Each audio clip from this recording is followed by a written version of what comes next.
არა, მაგრამ ვერ გავაკეთებ კომენტარს სისულელეზე რა. ძალიან მიჭირს კომენტარზე. მაგრამ აუხსნა. უკაცრავად, მაგრამ პრემიები რო დაიმატეთ ახლა. ეს ჩვენი ფული არ არის სახელმწიფო. 2026 წელს გამოშვებულ მანქანებს რო ყიდულობდა აჭარის იმას თონა ამის იყო აჭარის კულტურის სამინისტრო 4 მანქანა ჭირდება გადასაადგილებლად, მაგრამ თაში არ დადიოდნენ. ეს არ არის სახელმწიფო ფული. აქ არ უნდა მოვიქცეთ რაციონალურად და ჩვენ საუბრობთ ადამიანის სიცოცხლეზე, ბავშვის სიცოცხლეზე. ესე იგი, უკეთესად შედეგის გარანტია არ აგვაქვს და შედეგის გარანტია რაში უნდა გადავიხადოთ მილიონები. არც ერთ წამალს არ აქვს 100%-იანი გარანტია. 100%-იანი გარანტია მოყვა ტელევიზორს. არ მუშაობს. მაშინ მოდით ონკოლოგიური მედიკამენტები შევწყვიტოთ. იმუნოთერაპიას, ქიმიოთერაპიას რო ეძახიან. იმასაც არ აქვს საბოლოო შედეგი. და დიდი ფული, დიდი თანხები იხარჯება.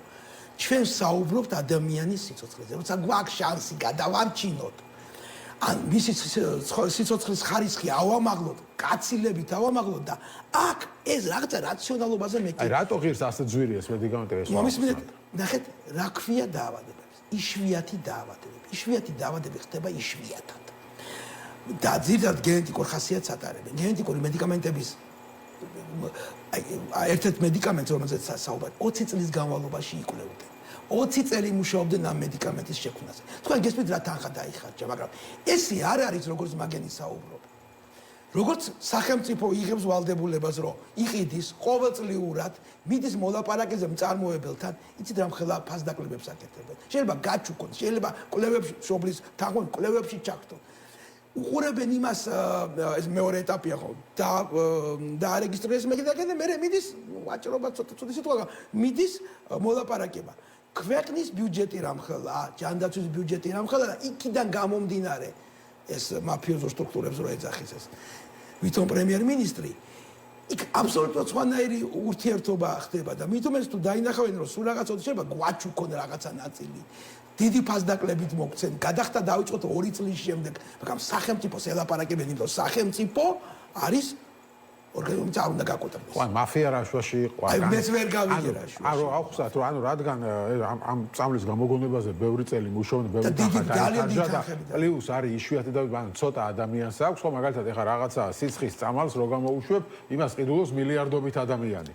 და შეიძლება ის იაფად გაყიდო, მაგრამ როცა იშვიათი დაავადების სამარხს უშვებ, იმას ყიდულობს რამდენიმე 1000 ადამიანი. შესაბამისად, იმი გიწევს იმის ძვირად გაყიდვა, იმიტომ რომ ის ფული ამოიღო რაც დახარჯა. ხო, ეს განსხვავება რაოდენობაში და მუშაობაში. მერა კომპანიები მოდიან ძალიან დიდ შეღავათებს. ეხლა რო საუბრობენ რატო აქციები და ვინმე დაუძახა კაბინეტში ვისაუბროთ ამ ხალხს. ვინმე თუ ფიქრობს რომ თავს ხარ წვიმაში როდესაც ვერც კარვები ვერ დადგეს, პუფები ვერ მიიტანეს და სკამები ვერ მიიტანეს. გადავიტანოთ კაბინეტში, საინფორმაციო ურთიერთობა გქონდეს. შეხვდეს პრემიერ-მინისტრი, შეხვდეს მინისტრი, მოადგილეები ყავსო 4 წელი ცალობით ამან. 4 წელი შეხვდეს ყოველ და აჩვენოს, აი ნახეთ, აი ამასთან მუშაობთ. აი ჩავიდეთ, პირობთ გერმანიაში ჩავიდეთ და ვნახოთ აბა იქ როგორი შედეგები აქვს. აი ესე მუშაობთ ჩვენ თქვა იტალიურ კომპანიასთან, ესე მუშაობთ თქვა კატალან ინდიანასთან, რომელმაც ყველაზე ძვირი წამალია. ერთ-ერთ წამალზე რომელსაც ჩვენ საუბრობთ, ეხლა იქ ოქროს ინიექციას ეძახიან. სოფლიოში ყველაზე ძვირი წამალი. რაღაცა პერიოდის შემდეგ გასაგებია რომ გაიაფთე, მაგრამ კიდევ ჩვენნაირ ქვეყანას უბრალოდ დარწმუნებული ამ ქვეყანას არაფერს მაგრამ ვიცი რომ ძალიან შეღავათიანი ფასებით მოგწევენ. ეს ესეა და ეს მთელ სოფლიოში ესე ხდება და ესეთი გაჯიუტება და ძალიან დიდი მადლობა ჩვენ ახალ პატრიარქს შეხვდა და ადამიანებად ჩათვალა. მაგრამ ეკლესია და საპატრიარქო ამ საკითხებში არ უნდა ერეოდეს. ეს არ არის მისი საქმე. სახელმწიფო და მოქალაქე. რამოდენიმე მედიკამენტია და ეს ყველაზე გენეტიკური ანალიზის საფუძველზე, აი ეს ყველაზე ძვირად გითხარი. ის არის მხოლოდ 10-15%-ზე სხვა ბავშვზე, რომელსაც ესეთი გენეტიკური დაზიანება არ აქვს, ვერ გამოიყენებ, აზრი არ აქვს იმის გამო. ამდენი 50-60 მილიონი წელიწადში, ახლა როგორ დაიანგარიშეს ეს არ ვიცი, უნდა ვიხადოთ იმაში, რომ საბოლოო ჯამში ეს ბავშვები კი არ მორჩებიან, არამედ 2-3 წელი ამდენი წლით გაუხანძულა სიცოცხლე და თან ახსეთი ძვირი და ეს არის ვიღაცებს ყურად ფული უნდა მივახარჯოთ, პლუს დაამატა რომ აი მაგალითად წინა ჯერზე რო იყო არ დაასახელა, მაგრამ ალბათ აქონდროპლაზიას გულისხმობს, რო გადავიხადეთ ესე ზეწოლითო, შედეგიო არ დადგა. ამიტომ მშობლები ამბობენ რომ გვაქვს შედეგიო. იცით რა შედეგი მედიკამენტი არ ქონდა ბატონო მერაბ საერთოდ. 3 წლის მედიკამენტი 3 წლის შემდეგ რა იქნება, ხო არ ვიცით ჩვენ. ხო. სრულად დამაწყებაზე მიდის საუბარი, კი ბატონო. ძალიან კარგი შედეგი აქვს და ზოგიერთს თუ არა აქვს შედეგი, იმის მშობელი და თვითონ ფიქრობს რომ მე ხო ყველაფერი გავაკეთე. ხო გესმით რა მხელა მომენტია რომ ის კი არა რომ ამ მქონდა. ყველა შეიძლება არ აქვს შედეგი, მაგრამ ბევრს აქვს შედეგი. ხო ამაზე ვაპარაკობ. ის აქონდროპლაზიის აქონდროპლაზიას ვსაუბრობ. დიახ, ძალიან კარგი შედეგები გვაქვს და როგორ შეიძლება აი მე არ ვიცი, მე ვერ ხსნი ამას. აი ესეთი დამოკიდებულება. ესეთი გულო არ ვიცი, ჯაპოსხიზნებში ცხოვრობ და არ ვიცი. $40,000 თუ ავწდები წლიური დოზა. წლიური კი ბატონო. მაგრამ შეიძლება მოლაპარაკება. არა, ერწმუნდეთ ეს 40,000 როგორ გითხრა. საბაზრო ფასია შენ როცა სახელმწიფო შედიხარ, იქ შეიძლება ნახევარ ფასშიც მოგცენ, გააჩნია როგორ დაელაპარაკები, რა თვითონ ნახავენ ქვეყნის მოკიდებულა, ვინა მაფიოზური სტრუქტურები, პირიქით ძალიან კეთილგანწყობილები არიან ესეთ შემთხვევებში ხოლმე. და მაქსიმალურად მოდიან ყველანაირ კომპრომისზე, რომ ოღონდ ეს მედიკამენტიც დაიწყოს ამ მედიკამენტმა იმუშაოს და ამიტომ 40,000 რომ საუბრობენ ხოლმე ეს არის პირველი ფასი. და სახელმწიფო რო ჩაერთო, მე რო წავიდე და ვიყიდო, თქვა პირადად. მე შეიძლება 40,000-ად მომყიდოთ რა. სახელმწიფოს მერწმუნეთ რომ ძალიან დიდი ფასდაკლება ექნება და კიდე საჩუქრებიც ექნება. პრემიერ-მინისტრთან შეხვედრას რა უდგას წინ, ხო? შეხვდი და დაელაპარაკე. აქონე რომ ზუსტად იგივე მომენტი იყო, ზუსტად იგივე არც ერთ ხო იქაც ზუსტად დაახლოებით იმ ადგილზე მაგრამ რემონტი იყო, ბაგის და არავინ არ მოსვლა და როსთხოვეს, მაშინ სარჯველაძე იყო ადამიანის უფლებების დაცვის კომიტეტის თავმჯდომარე მაშინ. როთხოვეს შეხვდებითო არ შეხვდა ეს კაცი რომელიც ახლა თავისთავად ჯანდაცვის მინისტრი გონია. აი ეს არის ჩვენი პრობლემა.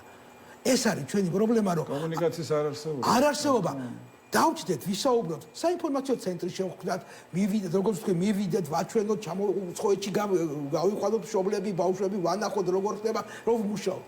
კომუნიკაცია მიდის ამ პარლამენტის ტრიბუნიდან, ან ბრიფინგებიდან, ან არ ვიცი სად იყო ეს.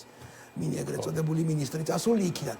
უშუალო კონტაქტი face to face როცა ადამიანს თვალებში უყურებ აბსოლუტურად სხვა შედეგი გვიდა ჩვენ წერილები წერო მithumes უმძიმესი მდგომარეობა უმძიმესი მდგომარეობა როცა არ იყო ეს წამალი გასაგები როცა არსებობს და იმედი გაქვს რომ და მუშაობს ეს წამალი რომ გექნება კაცილებით ჩვენი ცხოვრების ხარისხი გაუმჯობესდება უფრო დიდხანს იცოცხლებ და ამაზე ვიღაცა იძახის რომ პრაგმატულად თუ მე ერთ ძალიან საინტერესო საბუთი მოვიპოვეთ. სადაც წერია, ეს არის სამედიცინო და ფარმაცევტული საქმიანობის რეგულირების სააგენტო. 2024 წლის 19 ნოემბერი. ბრძანება. სადაც მედიკამენტი ექსონდისი 51 5 წლით გაცემული აქვს და მიღებულია ეს მედიკამენტი. რეგისტრირებული. ეს არის ერთ-ერთი ეს ხო, ერთ-ერთი აი ძვირიანს რასაც ვეძახით რა, აი. ერთ-ერთი, ან რომელიც გენური ეფექტი აქვს, კი. რეგისტრირებულია. რატო დავაირეგისტრირეთ თუ შედეგები არ ქონდა კარგი. ვინმე ამიხსნას, მაგრამ რა გამოჩა მე თქვა, რეგისტრირებული თქვენ დოკუმენტიც ქონია. მოვიტანე სპეციალურად. და დღეს თქვი, ანუ ტყუი იტყუებია რომ ვაკვირდებით რას მოდით ვიყიდოთ ეს მედიკამენტი იმ 10 ბავშვის 10-12 ალბათ იმისთვის ვისაც ეს ნამდვილად უშვებს. ვიყიდოთ როცა შენ დარეგისტრირებული 5 წლიანი გაგაცემული. ხო, ანუ ჩვენ აღიარებული ქონდა. ნახეთ, აგერ? ამ დროს უკვე გავიგე ეფექტურობის უსაფრთხოების ხარისხი ისე ვერ დაარეგისტრირებ. ანუ ესეც აღმოფხვრილია ეს პრობლემა. ამიტომ იმის შემდეგ ხდება რეგისტრაცია, თქვენ კარგად იცით ბატონო ბარატა რომ ამ უსაფრთხოების ხარის ან ეფექტურობის და უსაფრთხოების საკითხის გავლის შემდეგ ხდება რეგისტრაცია. რა თქმა უნდა, არსებობს ეს. მოდი ვიყიდოთ ეს. და თან ეს ინიექცია ერთხელ კეთდება. ერაში საქმე შენ აღარ მოგვიწევს რაღაცა და მე შენ დამატებითი რა თქმა უნდა იქ კიდე მკურნალობა ჭირდება კიდე რაღაცები, მაგრამ აი, როდესაც არსებობს, თვითონ აქვს ტყუილში დაიკარგნენ. და აქ ტყუილის დრო არ არის. აქ მყისიერი ძალიან სწრაფი მოქმედება უნდა ურთიერთობა მშობლებთან, ურთიერთობა წარმოებლებთან, ურთიერთობა ექიმებთან. მე მართლა შეიძლება არ შეხვედრია ექიმი, რომელიც ამ თავრობის ჯერჯერობით არ შეხვედრია, ამ თავრობის აი ესეთ მოქმედებას შეიძლება არსებობენ. და ძალიან ცუდია თუ არსებობენ, რომელიც ამ მთავრობის აი ესეთ ქმედებას გაამართლებდა. რატო ლაპარაკობს მინისტრი, რომელიც იურისტია, გამოიყვანოს მაშინ სპეციალისტი, მასა საუბროს, ვისაც ესმის ეს საკითხი. ვერ გამოიყვანს, ესეც ვერ იპოვის უბრალოდ. ასაკებიშვილს ალაპარაკდა ხა ექიმების და პლატფორმა შეიქმნა ხელმოწერების და უკვე 500 ხელი და ერთ-ერთ პირველი მოვაწერე ხელი და უფრო მეტი უნდა ჩაერთოს და ამიტომ მოუწოდებ კოლეგებს უფრო მეტი ადამიანი მოუნდა ყველგან ილაპარაკოს ეს იქნება შეხვედრა ეს იქნება რაც კაფეში თუ რესტორანში ყველგან ეს პრობლემა უნდა დააყენონ რომ ადამიანებმა მიხვდნენ რა თქმა უნდა ვის წინაშე ვდგავართ და რა შეგვიძლია ადამიანის სიცოცხლე გადავარჩინოთ გესმით რაზეა საუბარი